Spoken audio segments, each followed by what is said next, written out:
Sebanyak 26 pengurus Dewan Pimpinan Cabang Persatuan Ahli Kecantikan dan Pengusaha Salon Indonesia Tiara Kusuma Kota Ambon masa periode 2024 hingga 2027 dilantik, Rabu 10 Juli 2024. Pelantikan dan pengukuhan pengurus DPC Tiara Kusuma Ambon ini oleh Ketua Dewan Pimpinan Daerah Maluku, Rina Lamerkabel, berlangsung di kantor DPRD Provinsi Maluku.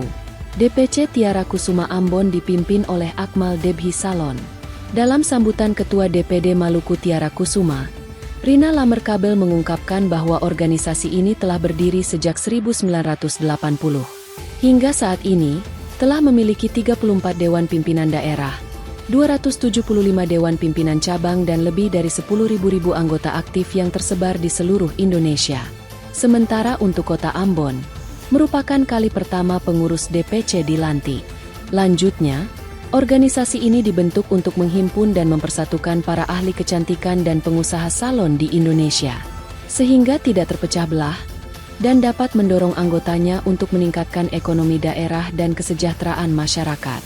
Dorongan yang sama juga disampaikan penjabat Gubernur Maluku yang diwakili oleh staf ahli bidang kemasyarakatan dan sumber daya manusia, Fibra Bremer. Fibra menekankan potensi besar industri kecantikan dalam mendukung ekonomi kreatif Kota Ambon.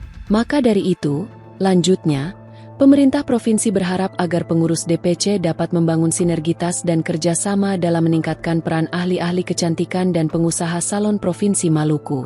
Hal yang sama juga disampaikan pemerintah Kota Ambon yang diwakili Kepala Dinas Pariwisata, Riko Hayat.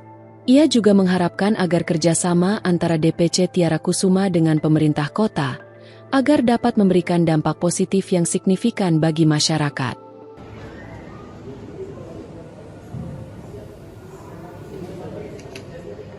Terima kasih banyak. Kami kembali tempat perkenannya kepada Bapak PJ Gubernur Maluku atau yang mewakili